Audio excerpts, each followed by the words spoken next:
Many of us seek a life of peace and profound happiness. But how do we achieve them in such an unpredictable world?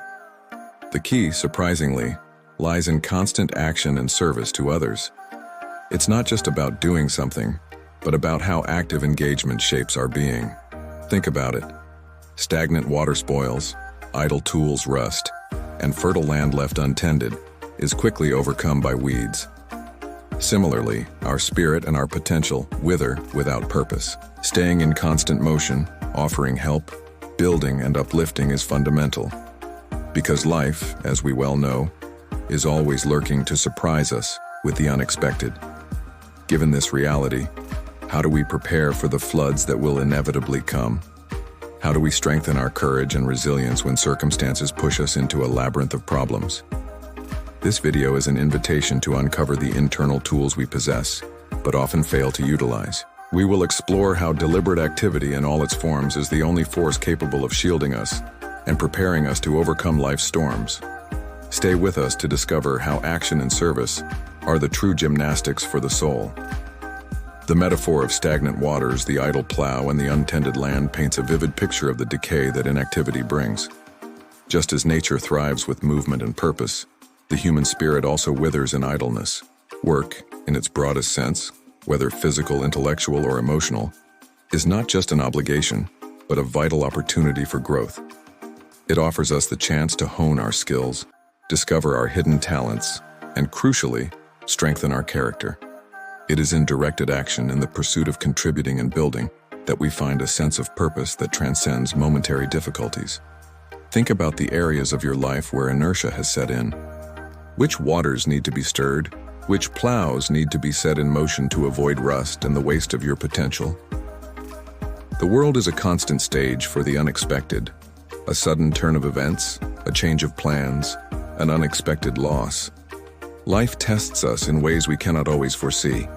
That is why it becomes indispensable to sharpen the instruments of emotion. This preparation does not mean hardening the heart, but rather cultivating emotional intelligence, the ability to understand and manage our feelings in the face of the unforeseen. Just as a musician tunes their instrument before a performance, we need to tune into our emotions so that they do not overwhelm us when the storm arrives. How can we strengthen this sensitivity, making it a tool for resilience instead of a point of fragility? The key lies in recognizing, accepting, and learning from each experience, cultivating the flexibility and adaptability of our spirit. Work is presented as the only force capable of training us to win in the tasks that life imposes on us. This training does not refer to passive submission, but rather to the development of the skills, discipline, and perseverance necessary to overcome challenges. Every task we face, every obstacle we overcome, forges within us a greater capacity to deal with future difficulties. Even material wealth, when detached from productive activity and social contribution, resembles a mummy walled up in a safe, lifeless and useless. Likewise, knowledge that is not shared, culture that does not support others, are a hidden light of no benefit to anyone. True mastery in the art of living lies in integrating our capacity for action with a purpose that benefits ourselves and the world around us. Life invariably teaches us that, however serene the waters in which we sail may seem, the storm will come, one day, to test our resistance and courage, our creativity and understanding. To delude oneself with the permanence of calm is to ignore the cyclical nature of existence. Moments of peace are valuable, but it is in overcoming adversity that we truly know ourselves and evolve. The storm does not come to destroy us, but to reveal the strength we have cultivated and the weaknesses we need to work on. How do we prepare for this inevitable test? The answer lies in exercising our energies, learning something more, perfecting what we know, and moving forward. Continuous growth, the pursuit of knowledge, and constant improvement are our best shields against the blows of fate. Whatever path we tread, the message is clear. Do not marginalize, act, and serve. Indifference, isolation, and lack of empathy weaken us in the face of difficulties.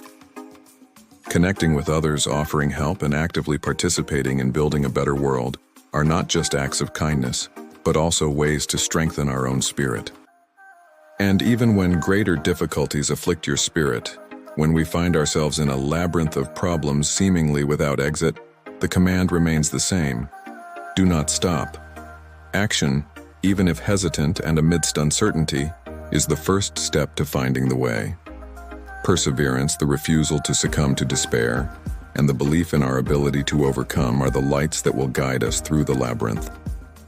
Remember, the greatest storm always passes, and those who keep moving, acting, and serving are those who emerge more resilient and with the certainty that, even in the darkest hours, the strength to overcome resides within each of us. Everything we have explored so far, the importance of action, the search for purpose in work, the sharpening of emotions for the unexpected, resilience in the face of inevitable storms, deeply echoes the teachings of the great Stoic philosophers. Think of Epictetus, who taught us to distinguish between what is in our control and what is not. For him, our only true possessions are our judgments and reactions. The storm will come, yes, but our attitude towards it is our choice. Or Seneca, who saw adversity not as punishment, but as an opportunity to strengthen virtue. He reminded us that iron is refined in fire and the spirit in trials. The work and service we speak of for the Stoics were the very manifestation of virtue in action, wisdom, courage, justice, and temperance applied in daily life. And Marcus Aurelius, the philosopher-emperor, who in his Meditations constantly reminded himself that the impediment to action advances action. What stands in the way becomes the way. What opposes our action does not prevent it, but transforms it, becoming part of our progress. He encourages us to see every challenge as an exercise for our soul, a chance to practice resilience and adaptability. Thus, whatever your belief or life philosophy, the essence remains. Conscious action, service, continuous improvement, and acceptance of what we cannot control are pillars for navigating uncertainties. True strength does not lie in avoiding storms, but in how we prepare for and react to them, cultivating serenity and purpose at the heart of life itself. If this message resonated with you and brought clarity to your journey, subscribe to the channel to continue receiving more transformative insights. Leave your like on this video so that the wisdom of these great masters and the strength of their message can reach more and more people who need to overcome their own storms. Together we can spread this spirit of resilience and purpose.